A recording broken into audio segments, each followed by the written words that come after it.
Om Swastiastu, salam sejahtera untuk kita semua. Di sini saya ingin berbagi praktek baik tentang budaya positif. Seperti yang kita ketahui, dalam modul 1.4 kita membahas tentang budaya positif. Seperti yang kita ketahui, budaya positif memiliki peranan penting dalam dunia pendidikan karena budaya positif ini akan memiliki peranan di masa depan anak nantinya, terutama apabila anak masuk ke dunia kerja.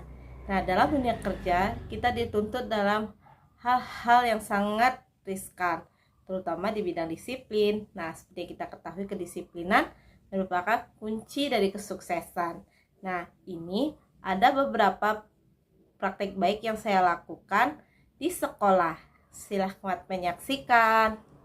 Om Swastiastu, selamat siang semuanya. Selamat siang. Nah, hari ini salam bahagia untuk kita semua. Hari ini saya perkenalkan, nama saya Niwaya Aita Dewi. Tempat tugas saya di TK Negeri Mutiara Gianyar. Hari ini saya akan membawakan materi tentang disiplin positif dan nilai-nilai kebajikan universal. Nah, apa itu budaya positif? Apakah ada yang tahu tentang budaya positif? Tidak. Tidak. Dan apakah di sekolah kita sudah terciptanya budaya positif? Nah, di sini saya akan menjelaskan budaya positif itu adalah perwujudan dari nilai-nilai kebaikan atau keyakinan universal yang diterapkan di sekolah.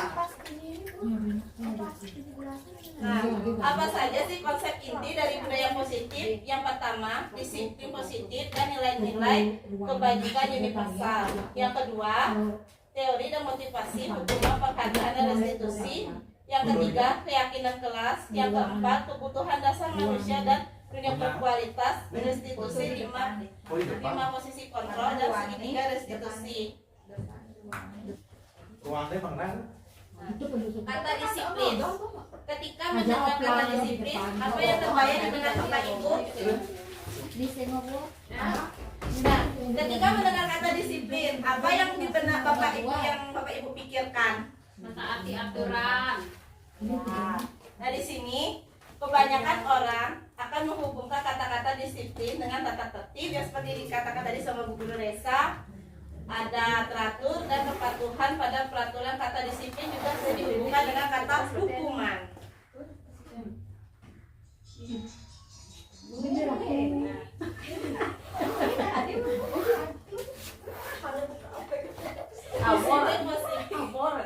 Disiplin positif merupakan salah satu cara menerapkan disiplin yang bertujuan untuk menumbuhkan kesadaran serta memberdayakan anak-anak untuk melakukan suatu tanpa reward, ancaman ataupun hukuman.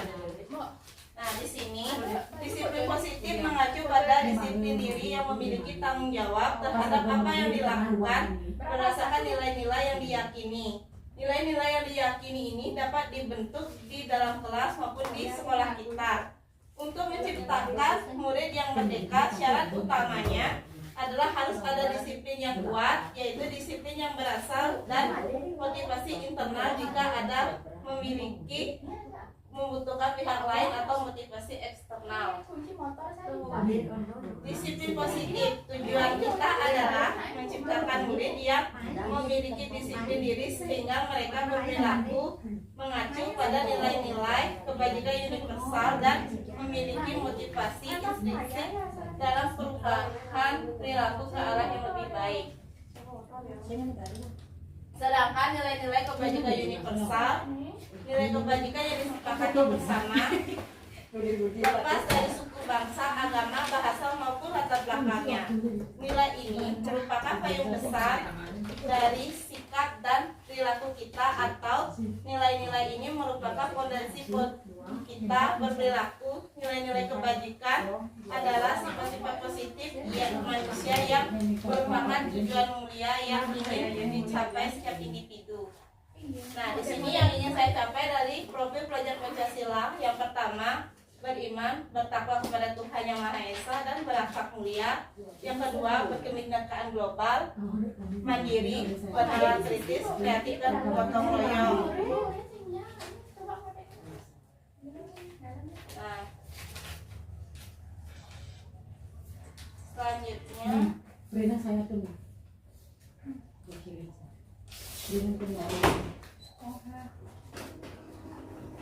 Selanjutnya teori motivasi. Selanjutnya saya akan menjelaskan teori motivasi, hukuman dan penghargaan. Motivasi perilaku manusia. Motivasi menurut Kamus Besar Bahasa Indonesia adalah dorongan yang ditimbulkan pada diri seorang secara sadar atau tidak sadar untuk melakukan suatu tindakan dengan tujuan. Yang kedua, motivasi perilaku manusia. Terdapat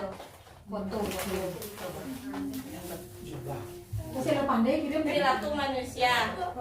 Terdapat 3 motivasi perilaku manusia menurut Diane Gossen, yaitu 1. Untuk menghindari ketidaknyamanan atau hukuman.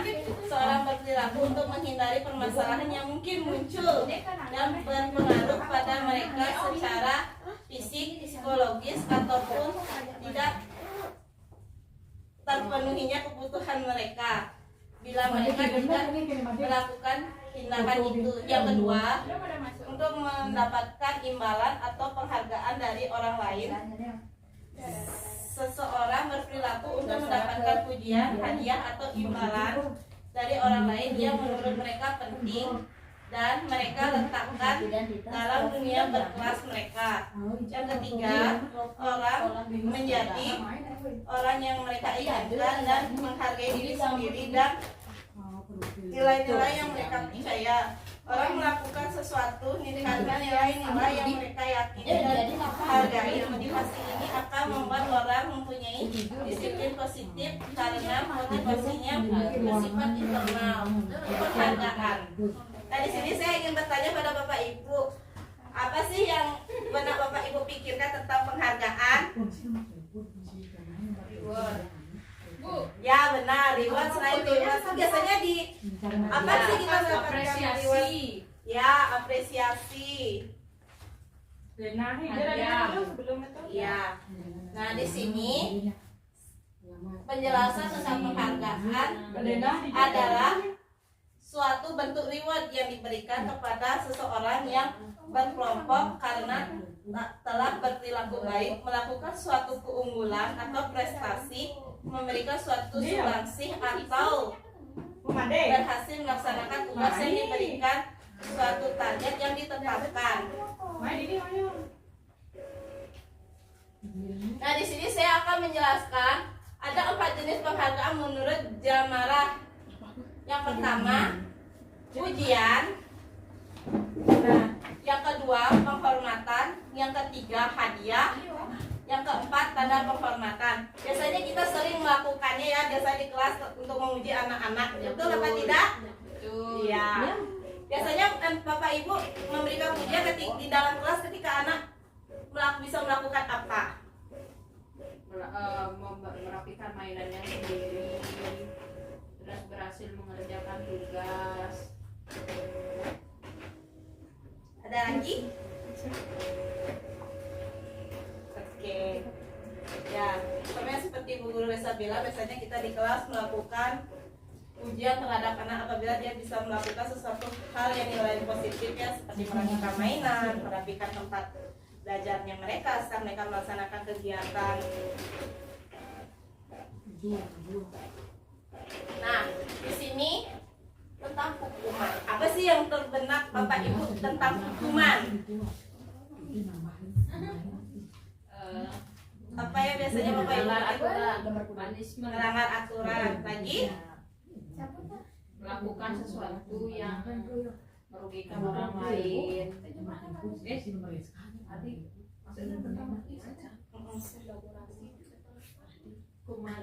Halo. Nah, di sini ada penjelasannya ya tentang pengertian hukuman.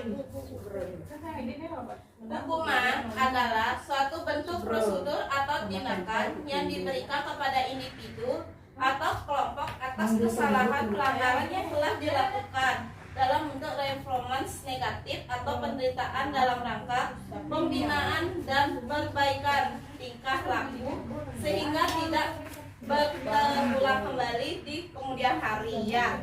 Biasanya kita sering sih melakukan hukuman ya kepada anak-anak ya kalau berbuat salah, betul? Tidak, karena sekarang tidak boleh Berarti hukum ya. Ya, kalau dulu ya, saya pernah nih, saya cerita nih tentang kejadian saya waktu SD ya. Pernah saya tidak membuat PR. Waktu itu PR-nya matematika. Guru saya sangat marah sama saya ya. Dan guru saya melakukan apa? Saya dijemur di tiang bendera. Disuruh menghormat bendera selama 30 menit.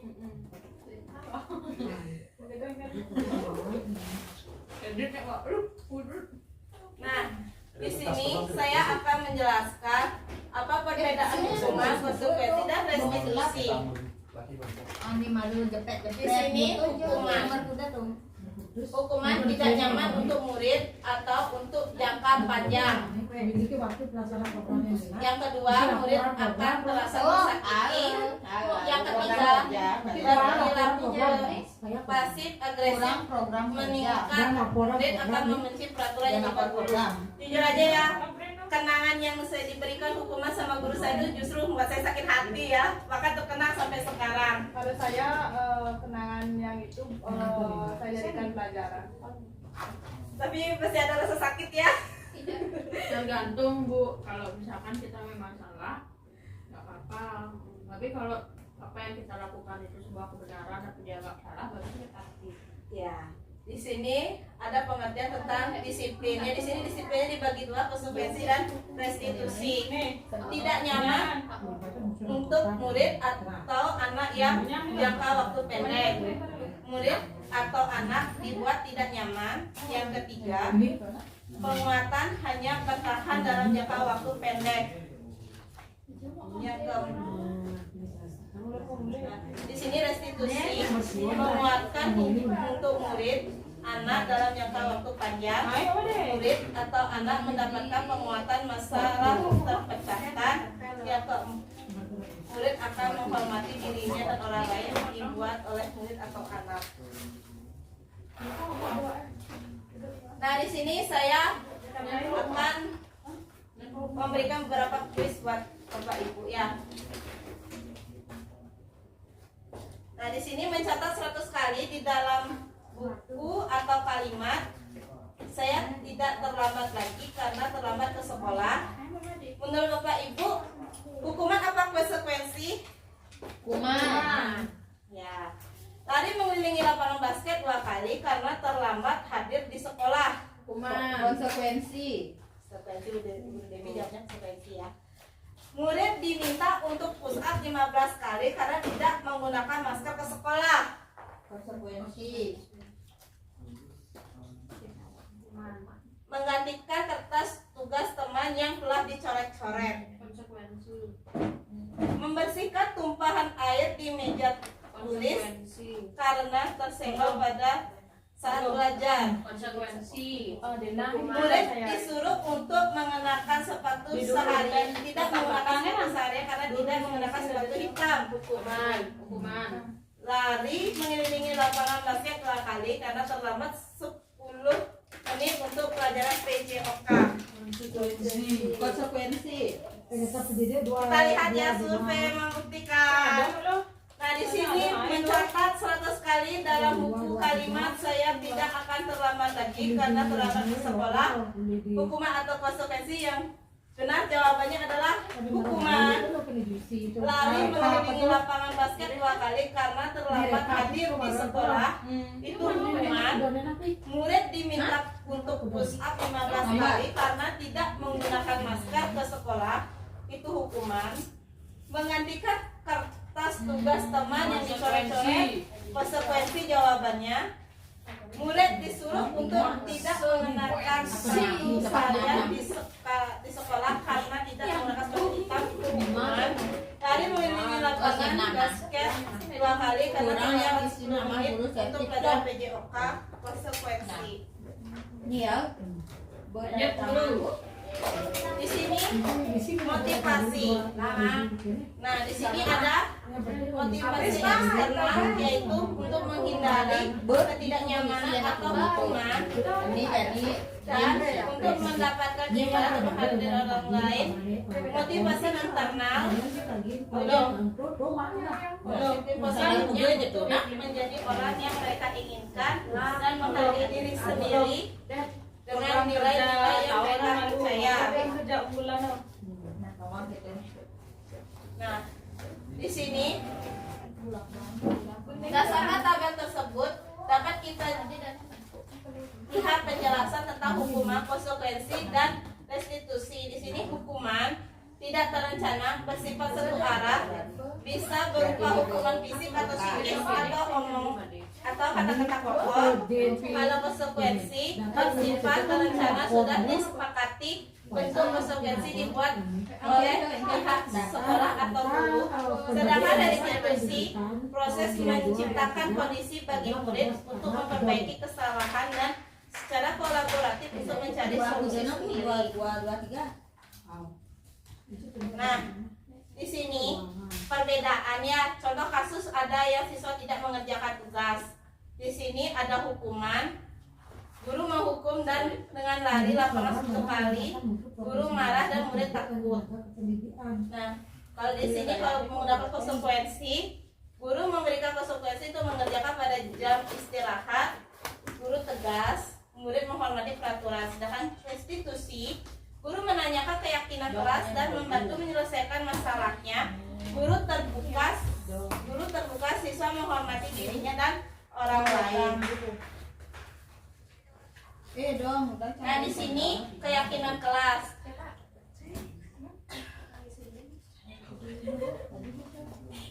Nah, di sini saya ingin bertanya kepada Bapak Ibu, apa yang Bapak Ibu ketahui tentang keyakinan kelas?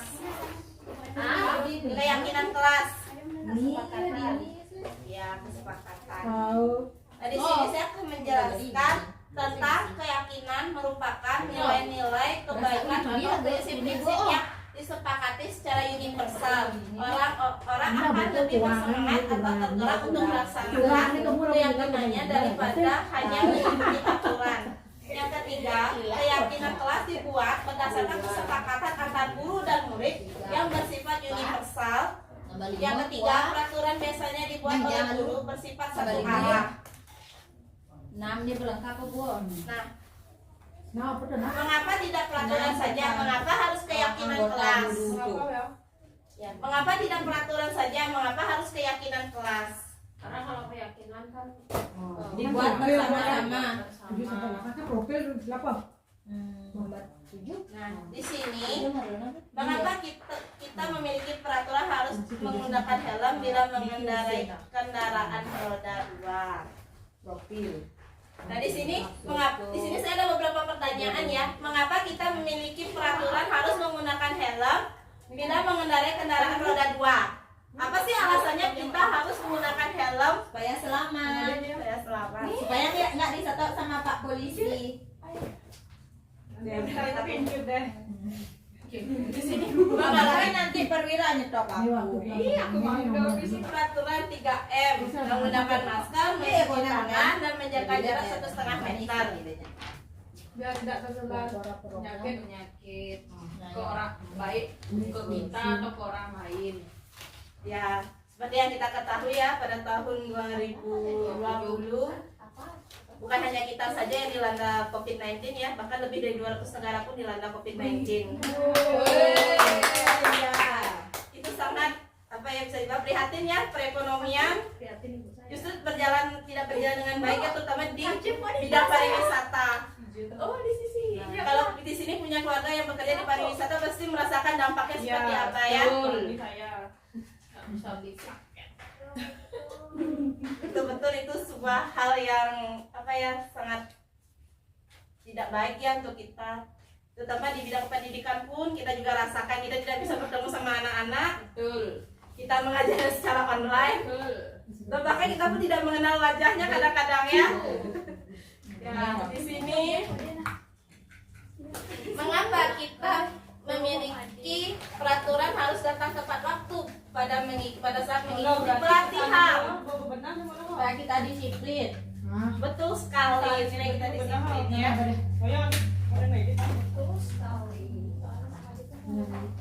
Nah, di sini saya akan menjelaskan tentang prosedur pembuatan keyakinan sekolah atau kelas. Yang pertama, mencurahkan ide. Yang kedua, mencatat semua masukan. yang ketiga, mengganti kalimat negatif menjadi kalimat positif. Meninjau kembali, tinjau ulang keyakinan yang sudah tersusun, menyetujui dan menandatangani keyakinan kelas. Yang terakhir, menempel keyakinan kelas pada dinding kelas.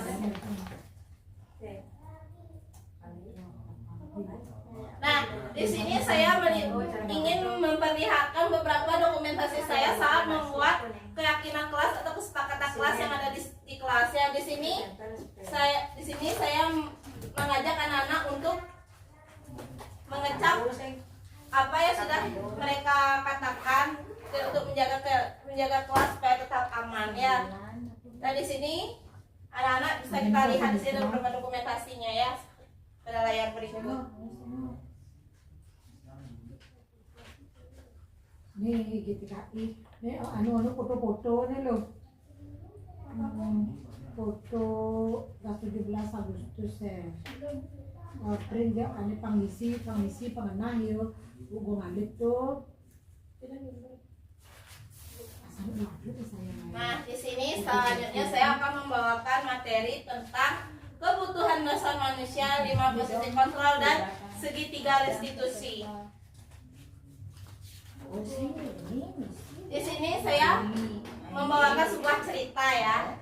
Ibu Amal selaku guru wali kelas 2A di SD Pelita Hati sedang bingung menghadapi salah satu murid di kelasnya yang bernama Doni. Beberapa anak di kelas 2A telah datang padanya dan mengeluhkan Doni yang seringkali tidak makan siang mereka dengan paksa. Jika Anda menghadapi situasi seperti itu, apa yang akan Anda lakukan? Menurut Anda kira-kira apa alasan Doni melakukan hal seperti itu?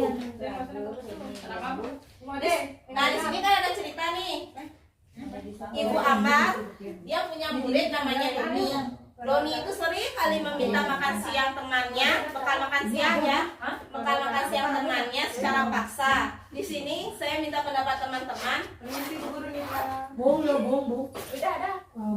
Ya. Nah, di sini, bila Bapak Ibu sebagai wali kelas anak tersebut, apa yang akan Bapak Ibu lakukan? Itu yang pertama. Yang kedua, menurut Anda kira-kira apa alasan Doni untuk melakukan hal tersebut? Pas ini mana gua ada Alasannya karena anak-anak itu kan dia masih eksplorasi, masih ada rasa yang tahu, rasa egoisnya masih tinggi, jadi semua hal yang ada tuh masih merasa bisa dia miliki. Terus kalau kita sebagai seorang pendidik ya diberikan pengertian dengan bahasa yang dengan bahasa yang bisa dimengerti anak. Kalau nggak semuanya itu bisa jadi miliknya. Ya, saya setuju ya. Sebagai satu wali kelas, di sini kita harus mencari tahu kenapa sih Doni melakukan hal tersebut. Dan menurut saya, kita mencari tahu apa alasan Doni jika dia melakukan. Di sini dari cerita tersebut saya menerka-nerka, sepertinya Doni jarang sekali dibekali makan siang dan Doni itu memiliki sifat rasa ingin tahu dan egoisnya yang tinggi ya. Jadi Doni ingin mencoba sesuatu hal yang baru ya. Udah masuk. Ini kan orang nanti nenek kenal tahun-tahun. Nah, di sini 5 kebutuhan dasar manusia. Nah, di sini ada kesenangan, cinta kasih sayang, tahan hidup, kebebasan, dan penguasaan. Nah, di sini menurut Bapak Ibu kesenangan itu seperti apa? Di covernya yang tahun ajaran dari Januari sampai Kesenangan ya. Di sini katanya 5 kebutuhan dasar manusia itu ada kesenangan, ada cinta dan kasih sayang, ada bertahan hidup, kebebasan dan penguasaan. Di sini kesenangan itu seperti apa ya? Kesenangan itu melakukan hal-hal yang kita suka. Cinta dan kasih sayang. Cinta dan kasih sayang menurut Bapak Ibu apa? Apa sih arti cinta dan kasih sayang? Saling menerima kekurangan. Biasanya berumah tangga sih biasanya ya. ada Biasanya sudah berumah tangga paham. Nyatetnya ada. Kebebasan. Di sini Kalau Bapak Ibu kebebasan dalam bertahan hidup seperti apa? Padahalnya ini 17 Agustus. Nih. Itu kegiatan Ada yang di rumah gugusnya. Ayo boboh itu kan ada undang-undang tapi ya udah Ada beberapa. itu kan yang pegang kirim ke dia kalau pandai jadi Jadi kurang surat. Dari mana?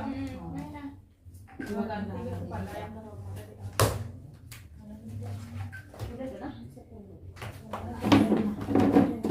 ini saya ada arsip nih sehingga tuh belum. dia sekretaris ini arsip surat Tapi yang sioling tuh budaya kan? Sioling. Hindu. Hindu dong. Saya nak tarik data mana tuh? Di sini, di sini saya akan menjelaskan 5 kebutuhan dasar manusia. Di sini sulfat atau kebutuhan adalah kebutuhan yang bersifat fisiologis untuk bertahan hidup, misalnya kesehatan, rumah, dan makanan. Kebutuhan biologis seperti bagian dari proses reproduksi yang masuk kebutuhan untuk bertahan hidup. Jangan pernah masuk Di sini ada kasih sayang dan rasa diterima. Kebutuhan untuk diterima meliputi kebutuhan dalam hubungan, koneksi sosial, kebutuhan untuk memberi dan menerima kasih sayang, dan kebutuhan untuk merasa menjadi bagian dari suatu kelompok. Kebutuhan ini juga meliputi keinginan untuk tetap terhubung dengan orang lain seperti teman, keluarga, pasangan hidup, binatang peliharaan, dan kelompok di mana kita tergabung. Power atau kekuasaan. Kebutuhan ini berhubungan dengan kekuatan untuk mencapai sesuatu, menjadi kompeten, menjadi terampil, diakui atas prestasi dan keterampilan kita didengarkan, dan memiliki rasa harga diri. Kebutuhan ini meliputi keinginan untuk dianggap berharga, bisa membuat perbedaan, bisa membuat pencapaian, kompeten diakui, dihormati. Ini meliputi self-esteem dan keinginan untuk meninggalkan pengaruh. Kebebasan. Kebebasan untuk bebas adalah kebutuhan dan kemandirian otonomi pilihan dan mampu mengendalikan arah hidup seseorang, dan kebutuhan kebebasan yang ikut dengan pilihan serta berperilaku banyak bergerak, suka mencoba, tidak terlalu berpengaruh pada orang lain, dan sedang mencoba perilaku yang benar. Kesenangan atau fun merupakan kebutuhan untuk mencari kesenangan, bermain dan tertawa. Siswa dengan kebutuhan kesenangan yang tinggi biasanya suka menikmati apa yang dilakukan, konsentrasi melakukan hal yang disenangi, suka permainan dan mengoleksi barang, suka melucu atau bergurau. Konsep 5 kebutuhan dasar manusia tidak hanya berlaku bagi anak-anak atau murid-murid, namun juga bagi manusia dewasa. Dalam setting sekolah adalah para tenaga pendidik dan pendidikan. Coba Bapak Ibu lihat di sekolah kita, dapatkan Bapak coba memprediksi kira-kira guru mana yang di kebutuhan dasar yang diberi penguasaan, kebebasan, kesenangan, kasih sayang, dan rasa diri. Selanjutnya saya akan memaparkan materi tentang 5 posisi kontrol. Yang pertama, menghukum, nada suara guru tinggi, murid mungkin marah, dendam atau bersifat agresif. Yang ketiga, menyalahkan orang lain. Yang kedua, membuat rasa bersalah, nada suara guru memelas, halus, lembut, murid akan merasa bersalah, murid akan merasa gagal dan tidak sanggup membahagiakan orang lain, menyembunyikan, menyangkal, berbohong. Yang ketiga, posisi teman, nada akhlak, ramah, dan bercanda. Murid akan merasa senang dan akrab, dan dengan guru itu murid hanya mau mendengarkan guru tertentu. Murid akan tergantung pada guru tersebut. Yang keempat, memantau atau mengawasi, nada suara datang, bahasa tubuh formal, berbicara sesuai dengan catatan dan fakta, memberi konsekuensi dan menyelesaikan bila diawasi. Yang terakhir, Manajemen suara halus bahasa tubuh tidak kaku mendekat ke murid, guru membantu sesuatu bertanggung jawab mencari solusi atau masalah yang ada menguatkan watak atau karakter. Dari 5 posisi kontrol tersebut Bapak Ibu sering melakukan yang mana? Kertas bang. Gong ini ada. Dari 5 posisi kontrolnya. Manajer, saya manajer. Manajer. Kalau saya pernah ya di semua ya. Pernah jadi manajer, pernah jadi penghukum, pembatasan masalah, teman, pemantau. Kita pasti sebagai guru pernah melakukan di 5 posisi ini tanpa disadari sebenarnya ya.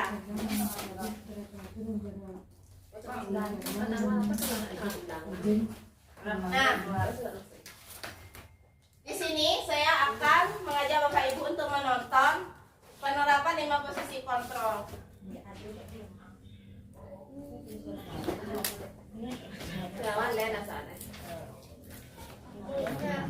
Ini dia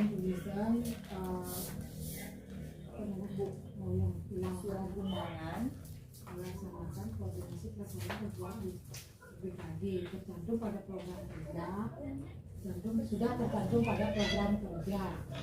Omi, pulpen yang ada Omi. Omi. Wih, pulpen yang ada. Ini aku ada. Ini aku sudah tercantum pada program kerja. Cintaan ada RP. Wih,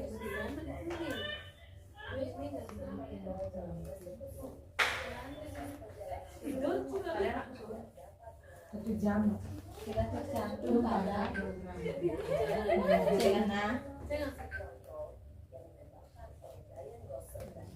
Melibatkan BKD pada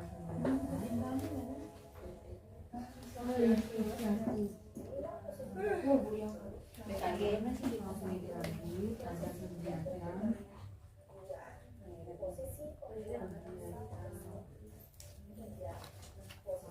habis seperti lomba-lomba dan penghargaan dan mengevaluasi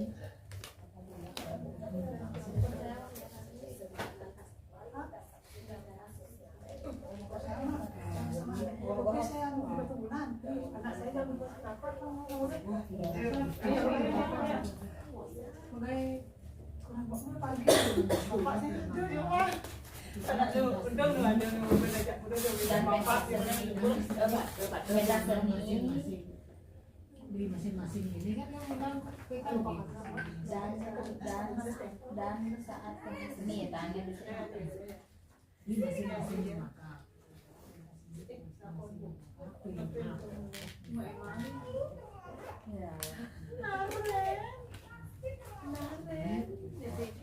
anak cahaya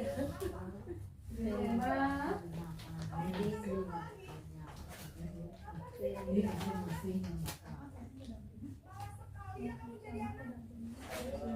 saya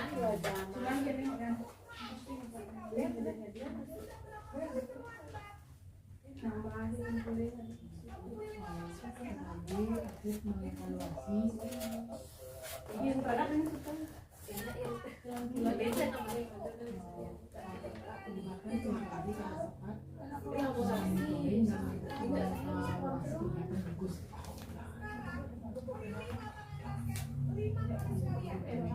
melibatkan PKG saat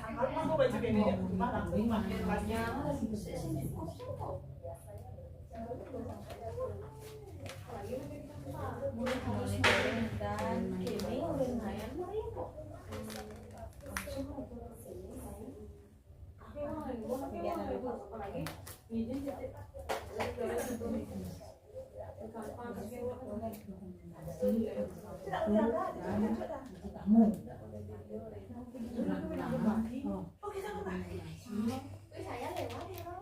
dokumentasi foto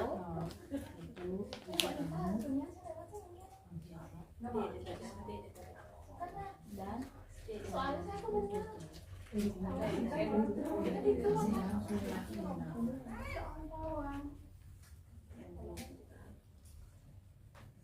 PKG mesti ini ya mengundang guru untuk meningkatkan guru pada anak didik itu masih di masing-masing lembaga. Itu sudah mengikuti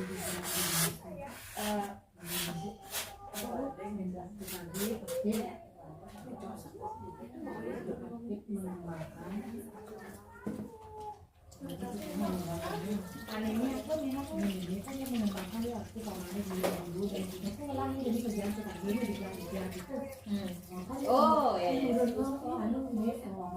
PKG mengembangkan peningkatan mutu pendidik dan tenaga kependidikan dalam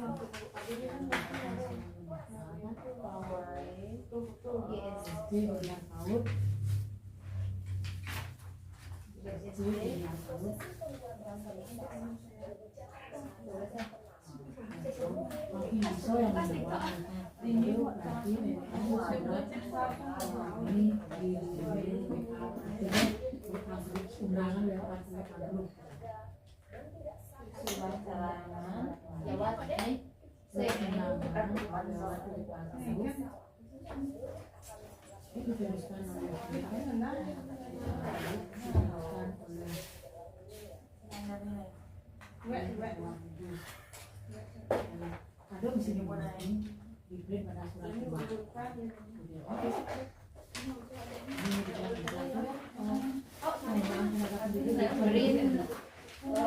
di print di surat surat.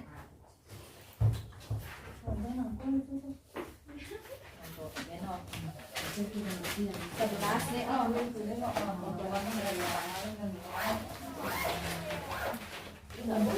halo.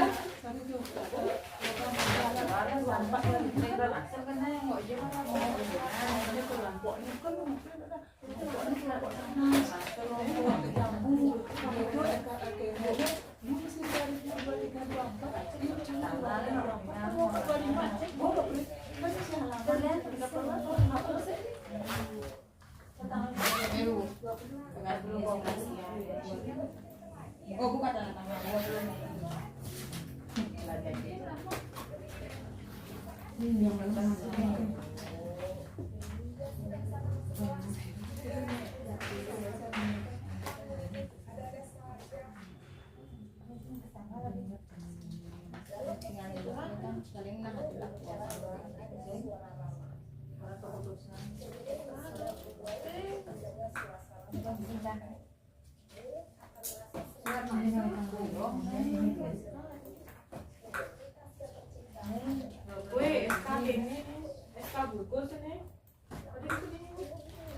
Ada SK gugus lu? Ada kayaknya matuli.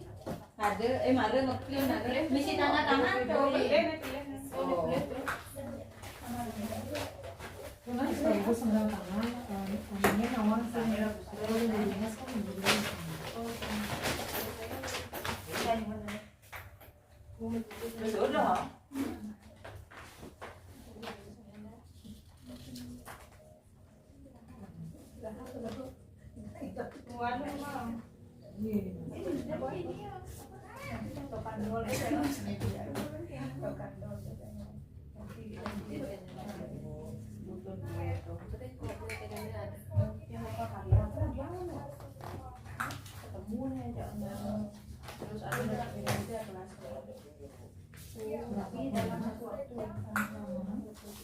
Ini surat arsip apa surat tuan.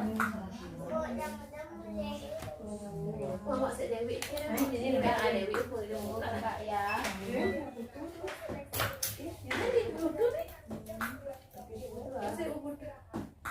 Jadi ada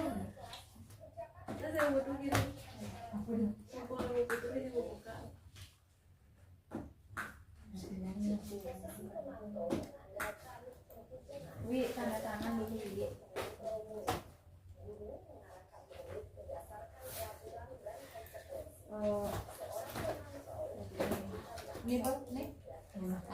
Coba bisa. Lalu aku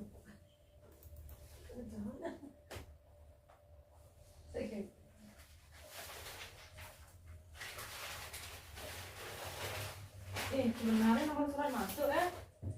Laporan bulanan yang masuk tuh loh. Nah, masuk Iya masuk. tahu. Surat pengantar gitu. Bo. Surat masuk apa sih? Berapa bulan? Terus surat-surat masuk yang itu di dinas punya dia mereka tak pribadi. Segidang. Surat masuk berapa bulan itu yang Itu kan ya. Pokoknya di wadah dulu itu lah ya. Di wadah dulu kan saya ada ngisi demi. Tidak sampai surat masuk ini kayak saya sih ada nggak bawa. Artinya rekap itu loh. Kami rekam surat masuk belum maksud saya suratnya jauh. Ini laporan bulanan ya. Suratnya itu jangan surat masuk ya. Laporan bulanan masuk. Ya Pak Kolda itu surat masuk. Rekap ini kan itu di Ada surat masuk laporan bulanannya di rekapan. Nih. Suratnya Ini rekap lapor bulanan.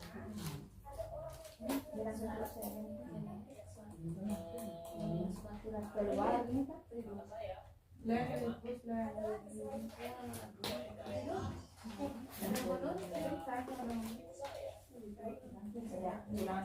Karena terakhir ngisi 5 besok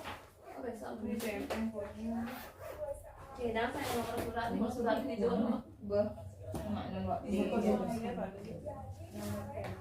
Jadi kepudana Bu 12 Saya di link itu kan isi surat sudah tapi saya siapa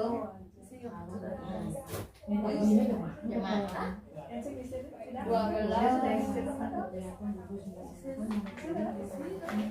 awak ya Saya paling gampang sih. ada isi foto tabungan isi ke monitoringnya buku tamu sini ini monitoring jadi aku gugus buku tamu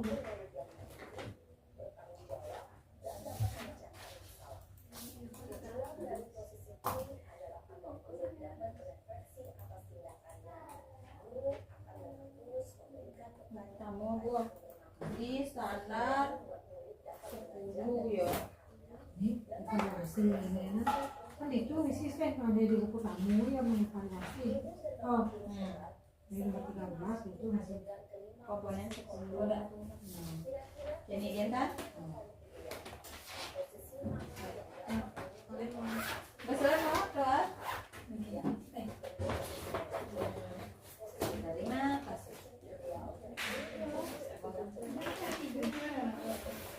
Ini selanjutnya ada.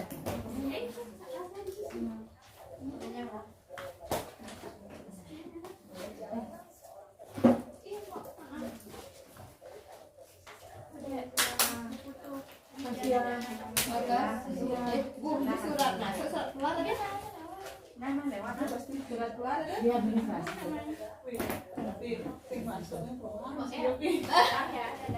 di jenjang saya nih sudah masuk ke ini ya pakai dah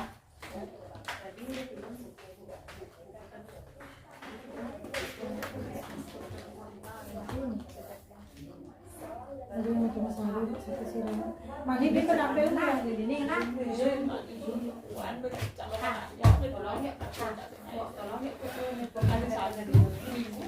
begini sih pengajar kakak program tak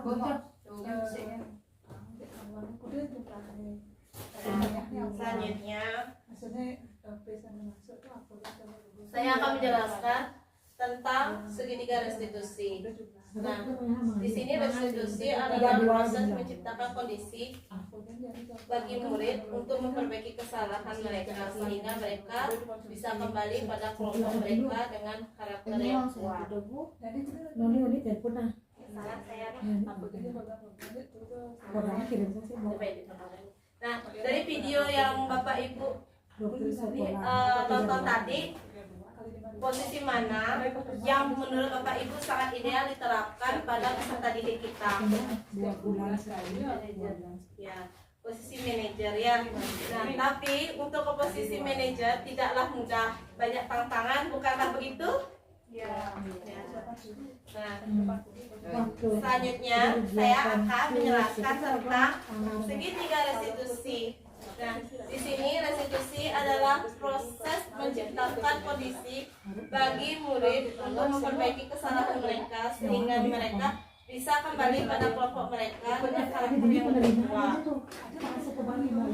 Nah, ini adalah alur segitiga restitusi. Seperti ini modelnya.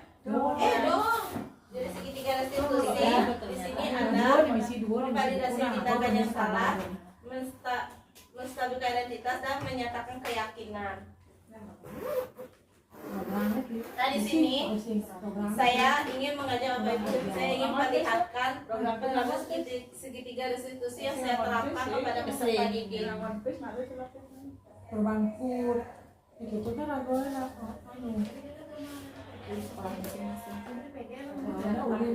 jumpa dengan uli sekolah masing-masing soalnya. Yan kan aksing tapi kasi ini lang keluaran sih anggo 17 ang konsumsi ulang. Kasi konsumsi yung sa panirunang hindi na oh.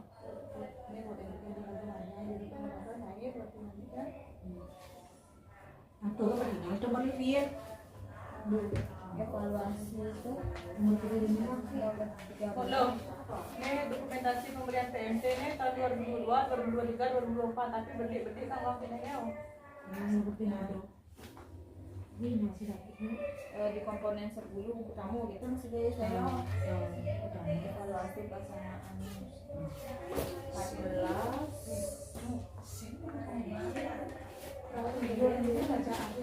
Oh, keluar yang ngabo kabel. Iya benar kalau Tuh masih nggak itu kan malah berarti ini kok masih sebenarnya apa? Jadi itulah tentang sosialisasi saya tentang disiplin positif yang ingin saya bagikan kepada Bapak Ibu. Nah, atas perhatian Bapak Ibu saya ucapkan terima kasih dan Om Santi Santi Santi. Selamat siang Bapak Ibu semua. Demikianlah praktik baik saya di sekolah mengenai budaya positif. Dan saya ingin mengucapkan terima kasih untuk Bapak Ibu semua.